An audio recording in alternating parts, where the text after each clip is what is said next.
오늘 은혜 받으실 말씀은 사도행전 12장 20절에서 50절 말씀입니다. 사도행전 12장 20절에서 25절 말씀을 다 같이 봉독하시겠습니다. 헤롯이 두로와 시돈 사람들을 대단히 노여워하니 그들의 지방이 왕국에서 나는 양식을 먹는 까닭에 한 마음으로 그에게 나와 왕의 침소 맡은 신하 블라스도를 설득하여 화목하기를 청한지라.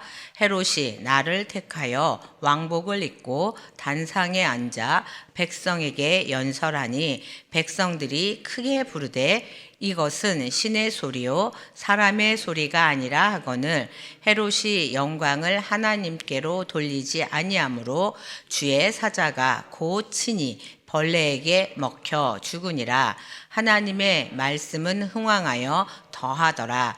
바나바와 사울이 부조하는 일을 마치고 마가라 하는 요한을 데리고 예루살렘에서 돌아오니라. 아멘. 할렐루야. 오늘 저는 이 본문을 가지고 하나님께 영광 돌리는 삶이라는 제목으로 함께 은혜 나누기를 원합니다. 함께 따라해 볼까요? 하나님께 영광 돌리는 삶. 네, 오늘 본문의 내용을 잠깐 보면 이 헤롯은 헤롯 대왕의 손자인 헤롯 아그리파 1세입니다. 그런데 이 헤롯에게는 대왕이라는 호칭이 붙여 있습니다. 이 위대한 왕이어서 대왕이라는 호칭이 붙여 있는 게 아니라 이 헤롯이라는 왕이 아주 많이 있어서 대왕이라고 붙여 있기도 하고, 또 이 헤롯이 좀 독재를 많이 했습니다. 그래서 그 민심을 무마하려고 이제 개발 좀 많이 했어요. 그렇게 경제가 조금 이제 성취를 좀 이뤄서 우리 그렇잖아요. 조금 독재를 해도 잘 살고 먹기 좋으면 그 사람 좋은 사람이야 이렇게 이야기하는 것처럼 요때도 좀 그랬어요. 그래서 헤롯 대왕이라고 붙여줬다라고 하는 역사가도 있습니다. 어쨌든 이 헤롯 아그리파 1세는 그 헤롯 대왕 이후에 가장 강력한 권력을 행사한 분봉왕입니다. 이 분봉왕은 이렇게 지역을 다스리는 왕이에요. 그러니까 로마에 시저랑 황제가 있잖아요. 그 황제가 있고 여러 도시를 다스리는 조그마한 왕을 분봉왕이라고 하는데 이 헤롯도 그런 왕이었던 사람입니다. 그런데 이 초대교회를 엄청나게 많이 핍박했던 사람인데 이때 두로하고 시돈하고 사이가 조금 안 좋았는지 이 음식을 끊어버렸어요. 그러면 이 두로하고 시돈에 있는 사람들은 먹을 게 없으니까 어떻게 해요? 안 되잖아요. 그리고 안 만나주는 거예요. 자꾸 만나서 이야기를 해서 우리에게 먹을 걸 줘라야 되는데, 그래서 어떻게 했냐면 이제 침소를 맡고 있는 사람을 잘 구슬려서 야 우리 헤롯 좀 만나게 해줘. 그래야 되잖아. 그런데 이곳에 행사가 있어서 연설하게 됐으니까 이제 사람들을 다 샀어요. 헤롯이 말하면 와 잘한다 와 최고다 이렇게 좀 했어요. 그러고 나서 이제 했을 때 뭐라고 이야기를 하냐면 와 이건 사람의 소리가 아니다 신의 소리야 하고 막 환영을 해줬어요. 그러니까 이 헤롯이 그 소리에 취해서 그렇지 나는 신이야 막 자기 자아 도취에 빠지고 말았습니다. 이럴 때 어떻게 해야 돼요? 아닙니다. 제가 한 게 아니라 해야 됩니다. 해야 되는데 헤롯은 좀 그런 사람이 아니었거든요. 그래서 우리 본문에 나온 것처럼 벌레를 먹어서 죽고 맙니다. 이 내용을 통해서 우리는 우리는 그럴 때가 많거든요. 하나님의 일들을 또 기적들을 행할 때 사람들이 우리를 높일 때가 많습니다. 그럴 때 우리는 겸손하며 나아가야 되는 걸 통해서 이 일을 통해서 우리가 어떻게 하나님께 영광 돌리는 삶을 살아야 하는지를 우리가 알아야 한다는 것입니다. 우리는 천성적으로 아담 이후로 우리는 좀 내가 높아지는 것 참 좋아하거든요. 나는 내가 하나님보다 높아지고 싶었던 사람이잖아요, 우리는. 그래서 사단의 게임에 홀라당 넘어가서 하나님이 먹지 말라고 한 그 선악을 알게 하는 나무의 실과도 먹고 그 하나님께서 만들어 놓으신 아름다운 땅 그 에덴에서 살 수 없게 되었던 것입니다. 그래서 우리는 늘 날마다 나를 돌아보고 나의 모든 삶을 우리가 늘 점검해야 하는 것입니다. 또 지금은 우리가 사순절 기간입니다. 그렇기 때문에 늘 더 점검하면서 살아가야 한다는 것입니다. 우리는 잘못된 칭송을 또 나를 높이는 말을 들었을 때 또 물론 내가 잘해서 또 그런 칭찬을 들을 수 있습니다. 그렇지만 그럴 때라도 우리는 나를 점검해야 합니다. 내가 잘해서 이런 생각이 들어올 때 하나님의 은혜는 나를 떠나고 내가 하나님의 은혜에서 멀어지게 된다는 것입니다. 여러분, 내가 잘 될 때도 형통할 때도 하나님의 은혜를 기억하면서 하나님께 영광 돌리는 삶을 살아갈 수 있기를 원합니다. 그렇다면 우리가 하나님께 영광 돌리는 삶을 살려면 어떻게 해야 할까요? 전 세 가지로 함께 은혜 나누기를 원합니다. 첫 번째는 하나님 중심의 삶을 살아야 한다는 것입니다. 우리 따라해 볼까요? 하나님 중심의 삶. 네, 우리가 하나님께 영광 돌리는 삶의 시작은 하나님 중심의 삶으로부터 시작되어집니다. 우리가 구약시대 때 제사를 드리러 나오면 어떤 걸 갖고 나와야 돼요? 재물 갖고 나올 때 병든 거 갖고 나와야 될까요? 아니죠. 좋은 거, 내가 키우는 것 중에서 제일 좋은 것 가지고 나와야 합니다. 병든 재물이나 흠이 있는 재물을 가지고 나올 수 없습니다. 그것은 하나님 앞에 큰 죄를 짓는 것입니다. 그런데 지금은 어떨까요? 지금은 저와 여러분이 죄물입니다. 지금은 짐승 가지고 나오지 않습니다. 여러분 오늘 교회 나오시면서 아유 나는 비둘기를 갖고 나와야 되겠네. 아 난 양 갖고 나와야 돼. 난 소 갖고 와야 돼. 하면서 짐승 끌고 나오셨나요? 아니에요. 나의 마음을 나를 가지고 나왔다는 것입니다. 이제는 우리 자신이 하나님께 드려질 예물입니다. 그래서 성경 로마서 12장 1절에는 이렇게 기록하고 있습니다. 우리 함께 읽어보겠습니다. 그러므로 형제들아 내가 하나님의 모든 자비하심으로 너희를 권하노니 너희 몸을 하나님이 기뻐하시는 거룩한 산 제물로 드리라. 이는 너희가 드릴 영적 예배니라. 네. 그런데 저뿐만 아니라 많은 사람들이 잘 될 때는 하나님을 좀 잊습니다. 그 잘됨에 취해서 하나님을 잊고 좀 어려워지면 우리가 많이 부르는 전부여 의지 없어서 손 들고 옵니다 하면서 하나님께 그때 나온다는 것입니다. 하지만 하나님 우리가 형통할 때도 우리가 잘 될 때 건강할 때도 우리는 하나님은 나의 첫 번째 자리에 모셔야 한다는 것을 여러분 잊지 마시기를 바랍니다. 근데 우리가 의식적으로 생각할 때 하나님이 나의 마음의 첫 자리에 있어 라고 하는데 자세히 보면 내가 내 마음의 중심에 앉아 있을 때가 있다는 것입니다. 그래서 우리는 늘 살펴야 하는 것입니다. 내 중심에 누가 있는지, 늘 하나님이 내 마음의 중심에 있는지를 살피고 중심에 하나님을 모시며 살아야 한다는 것입니다. 그리고 내가 혹시 앉아 있다면 얼른 내려와서 주님 다시 내 마음의 중심에 오라오십시오. 내가 하나님 중심으로 살 수 있도록 나를 도와주십시오 라고 성령님께 의지해야 하는 것입니다. 우리는 절대 내 힘으로 하나님 중심으로 살 수 없습니다. 성령님께 의지하며 나아갈 때 살아갈 수 있다는 것입니다. 그리고 우리 가끔 그럴 때 있어요. 아유 하나님께 영광 돌립니다 라고 말하지만 아유 내가 했지 이렇게 내 마음 가운데 그런 마음이 드는 일들이 있습니다. 우리가 그래서 어떤 일을 할 때 기도하며 나아갈 때 하나님 내가 내 힘으로 했다라고 내 마음에 들지 않도록 성령님 도와주십시오 라고 기도하시기를 바랍니다. 저도 종종 그럴 때가 있어요.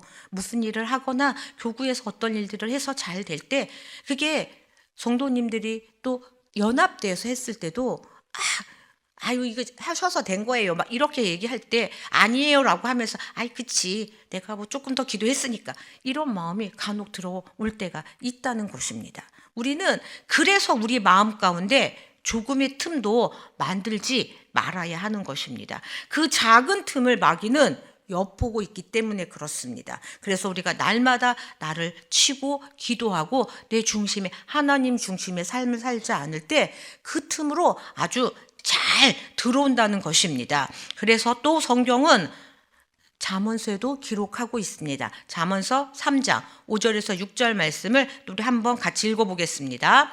너는 마음을 다하여 야훼를 신뢰하고 내 명철을 의지하지 말라. 너는 범사에 그를 인정하라. 그리하며 내 길을 지도하시리라. 네, 하나님께서 그 길을 인도하시고 지도하셨습니다. 그런데 우리는 내가 했다라고 할 때가 종종 있다는 것입니다. 여러분, 우리는 하나님께서 하셨다는 것을 잊지 마시기를 바랍니다. 그 모든 것들을 하나님께서 했습니다. 우리는 크게 성공하고 큰 일을 이루어야지만 하나님께 영광 돌릴 수 있다라고 이야기하거든요. 근데 하나님은 그렇게 말씀하지 않습니다. 하나님은 작은 것 하나하나를 통해서도 영광 받으신다는 것입니다. 우리 고린도전서 10장 31절에 그렇게 기록하고 있습니다. 우리 함께 읽겠습니다. 그런즉 너희가 먹든지 마시든지 무엇을 하든지 다 하나님의 영광을 위하여 하라. 여러분, 먹고 마시는 것 우리의 삶이고 일상생활입니다. 하나님은 너희의 삶 가운데 모든 것을 통하여 하나님의 영광을 위하여 하라는 것입니다. 여러분, 우리가 매일매일의 삶, 내가 먹고 자고 일하고 하는 것들이 하나님의 영광이 되어지고 하나님의 중심적인 삶이 되어지기를 원하는 것입니다. 내가 하는 일 모든 것에 감사하시기를 바랍니다. 그것이 하나님 중심의 삶입니다. 우리는 완벽할 수 없습니다. 하지만 나의 입술을 통하여서 내가 일하고 있는 일터에서, 내가 일하고 있는 가정에서, 내가 하는 모든 곳에서 하나님께 영광 돌리고 하나님 중심의 삶을 살아갈 때 그것이 바로 하나님 중심의 삶인 것을 잊지 마시기를 바랍니다. 여러분이 하는 그 모든 일은 하나님께서 목적을 가지신 것입니다. 나에게 힘든 일이 있습니까? 그것을 통해서도 하나님께서는 영광을 받으실 것입니다. 여러분, 그것들을 기억하시며 나아가기를 원합니다. 하나님의 중심의 삶은 하나님을 높이는 것입니다. 내가 낮아질 때 하나님께서 높임을 받습니다. 여러분, 우리 하나님을 나의 중심에 놓으시기를 바랍니다. 그리고 그 말씀으로 살아가기를 원합니다. 그렇게 하려면 성령님께 구해야 합니다. 우리의 힘과 우리의 능력으로는 그렇게 살아가지를 못합니다. 하나님 중심의 삶을 살아갈 수가 없습니다. 왜냐하면 우리는 내가 드러나기를 나도 모르게 나타나기 때문에 그렇습니다.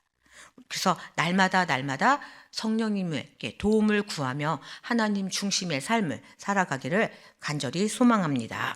두 번째는 겸손하게 행하는 삶입니다. 따라하겠습니다. 겸손하게 행하는 삶. 하나님이 가장 싫어하는 것이 교만입니다. 교만은 남을 속이고 결국 자신도 속이는 태도입니다. 사도 바울은 갈라디아서 6장 3절에 이렇게 이야기하고 있습니다. 같이 한번 보겠습니다. 만일 누가 아무것도 되지 못하고 된 줄로 생각하며 스스로 속임이라.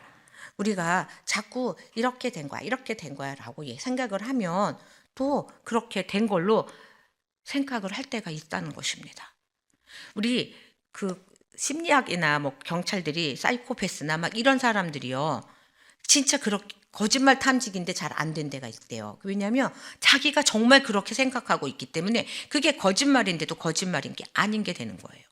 왜냐, 그렇게 완전히 믿고 있기 때문에 이거 똑같은, 그러니까 거짓이 아닌 것처럼 믿어버리게 되어진다는 것입니다. 그러면 그런 마음 가운데는 하나님의 임재하심이 들어갈 수 없다는 것입니다. 또 교만으로 가득 찬 사람은 나의 허물은 보이지 않아요.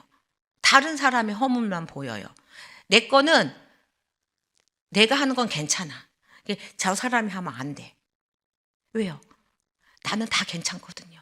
그것이 교만한 사람의 특징입니다. 똑같은 일을 해도 나는 괜찮고 너는 안 돼. 우리는 늘 그래서 점검해야 한다는 것입니다. 그런데 성령님이 오시면 그것이 죄가 죄임을 알게 하고 내가 낮아지고 무릎 꿇게 만든다는 것입니다. 그래서 사도 바울은 나는 날마다 죽노라 이렇게 고백을 하며 나아갔다는 것입니다. 죽는다는 것은 내가 날마다 재물이 되어진다는 것입니다. 여러분, 재물이 살아서 재물이 될 수는 없지요. 재물이 되려면 어떻게 돼요? 죽어야지 재물이 되어질 수 있다는 것입니다. 우리가 날마다 주님 안에서 죽음으로 정말 재물로 살아가기를 소망합니다. 그래서 겸손하게 나아가시기를 원합니다. 그리고 우리가 말로 먼저 겸손해야 됩니다. 그래서 감사로 여러분 늘 모든 일에 감사하시기를 바랍니다.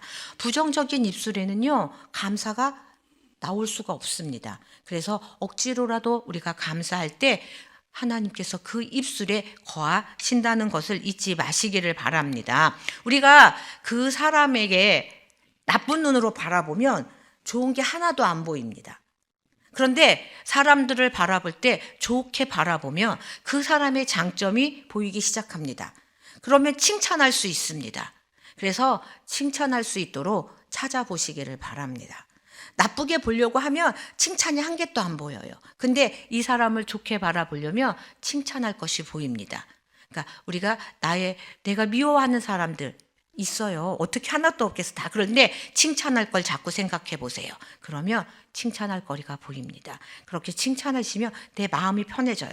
우리 어저께 분을 품지 말랬잖아요. 근데 그 분을 품지 않으려면 십자가를 봐야 되죠. 그럼 십자가를 보는 사람은 겸손의 삶을 살아갈 수 있는 것입니다. 사도 바울이 고린도전서 15장 10절에 이렇게 고백합니다. 우리 함께 같이 읽어볼까요? 그러나 내가 나 된 것은 하나님의 은혜로 된 것이니 내게 주신 그의 은혜가 헛되지 아니하여 내가 모든 사도보다 더 많이 수고하였으나 내가 한 것이 아니요 오직 나와 함께 하신 하나님의 은혜로다. 우리는 하나님의 은혜 없이는 살 수가 없습니다. 그런데 교만하면 하나님의 은혜를 받을 수가 없다는 것입니다. 교만한 사람은 손을 이렇게 잡는 거와 똑같습니다. 다 필요 없습니다. 여러분, 주먹을 쥐면 주는 거 받을 수 없습니다. 그런데 겸손하면 저에게 주십시오라고 손을 하나님께 내미는 사람입니다. 그러면 하나님께서 내미는 손에 하나님의 은혜, 하나님의 선물을 우리에게 주신다는 것입니다. 여러분, 나의 나됨이 하나님이 주신 은혜라는 것을 아는 것이 복이라는 것입니다. 그래서 사도 바울도 나의 나됨이 하나님의 은혜다라고 고백하고 있다는 것입니다. 여러분, 내가 누구인지 아는 것, 그것이 가장 큰 복입니다. 그것이 가장 큰 은혜입니다. 우리가 그것을 알 수 있도록 주님께 기도하고 간구하며 나아가기를 원합니다. 성령님께 여러분이 고백하십시오. 아버지 하나님, 내가 겸손해지기를 원합니다. 내가 겸손할 수 있도록 나를 도우시고 내 안에 자라나는 것들을 쳐서 겸손케 하여 주옵소서. 그리하여 하나님만 높이게 하시고 내가 드러나는 것이 아니라 하나님만 드러나게 해 주시옵소서라고 나아갈 수 있기를 원합니다. 자, 세 번째는 신실하게 예배하는 삶입니다. 우리 한번 해볼까요? 신실하게 예배하는 삶.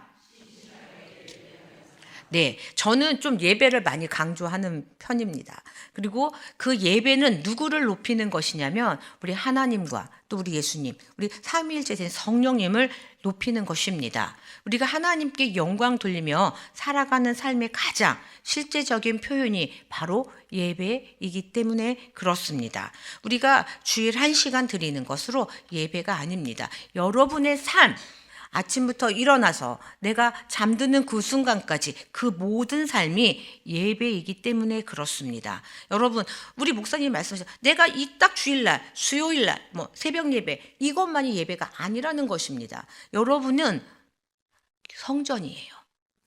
그렇죠. 나는 성전이기 때문에 내가 예배 자체라는 것입니다. 여러분이 앞에서 온전히 그 예배를 통하여 하나님께 영광이 되어지기를 간절히 소망합니다. 그런데 그 예배가 형식적이고 지루해져서 감동도 없고 감격도 없고 감사가 없는 불감증의 예배가 되지 않기를 원합니다. 그래서 감동과 감격과 감사가 있는 예배가 되어지기를 원합니다. 어떻게 맨날 예배가 감동이 있어? 어떻게 감격이 있고 감사가 있을 수 있어?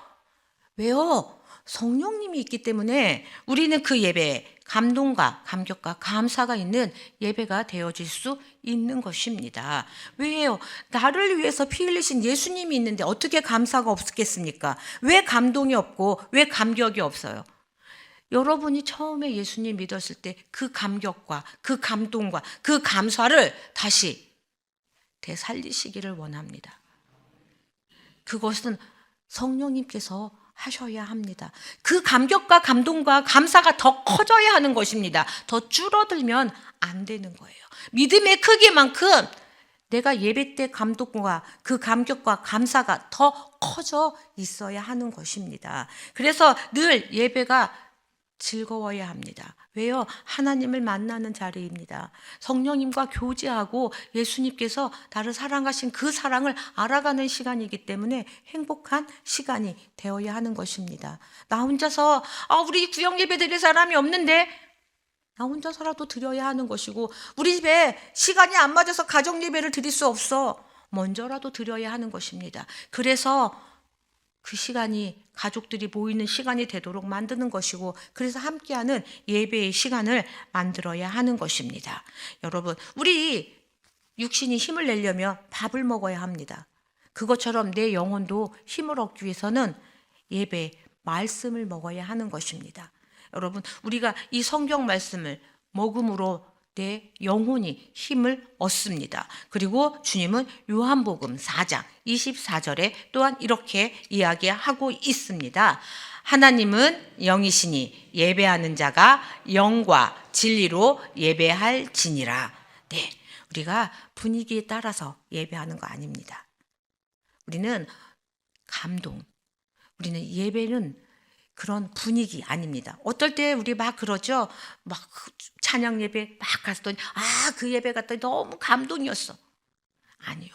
내 영과 진리로 드리는 예배는 여러분이 혼자 드려도 그 안에 은혜가 넘칠 수 있다는 것입니다. 여러분, 우리가 영과 진리로 예배 드려서 하나님께 정말 영광 돌릴 수 있기를 원합니다. 여러분이 이 새벽 예배는 여기 앉아있는 그 시간만이 예배가 아니에요. 여러분이 새벽 예배를 드리려고 일어나서 세수하고 이 오는 그 시간부터가, 여러분 눈 뜨는 그 시간부터가 바로 예배였습니다. 그리고 돌아가는 그 순간도 예배입니다.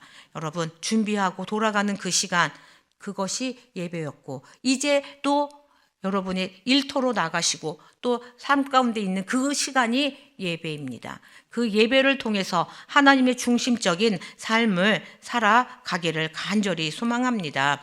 여러분, 우리가 이 예배가 회복되면 막혀 있는 것이 없습니다. 사방이 막혀 있어도 우리는 하늘이 열려 있음을 기억하시기를 바랍니다. 주님을 만나지 못하면 하늘을 바라보지 못합니다. 내 막혀있는 사방만을 바라보게 되어집니다. 그런데 하늘이 열려 있음을 기억하시기를 바랍니다. 그러면 소망의 주님께서 여러분에게 은혜를 허락하실 것입니다. 예배의 자리에는 눈물로 엎드린 사람이 자리입니다. 그 자리에 성령님께서 함께 하셔서 여러분에게 다시 일어날 힘을 허락하실 것입니다. 여러분, 우리 하나님의 영광을 생각하시며 나아가기를 간절히 소망합니다. 그렇게 할 때 예배가 살아날 때 우리 교회도 더 살아나고 부흥의 자리로 나아갈 것입니다. 여러분이 그 부흥의 주인공이 되어서 하나님께 영광 돌리는 믿음의 자리에 서시기를 바랍니다. 우리는 날마다 하나님의 이름을 높일 수 있는 믿음의 주인공들이 다 되시기를 간절히 소망하고 축복합니다. 기도하겠습니다. 하나님 감사합니다. 우리 주님께서 우리를 하나님의 영광을 위하여 살아갈 수 있는 믿음의 사람들로 만들어 주시니 감사합니다. 우리가 하나님 중심의 삶을 살아가게 하시고 늘 겸손의 삶을 살아갈 수 있도록 주님 역사하여 주시옵소서. 이제 하나님 또한 우리가 귀한 예물을 드리기를 원합니다. 성령님께서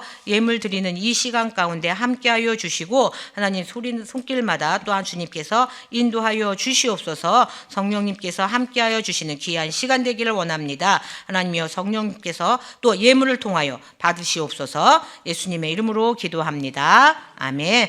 하늘에 계신 우리 아버지여, 이름이 뜻이 하늘에서 이루어진 것 같이 땅에서도 이루어지이다. 오늘 우리에게 일용할 양식을 주시옵고 우리가 우리에게 죄 지은 자를 사하여 준 것 같이 우리의 죄를 사하여 주시옵고 우리를 시험에 들게 하지 마시옵고 다만 악에서 구하시옵소서. 나라와 권세와 영광이 아버지께 영원히 있사옵나이다. 아멘.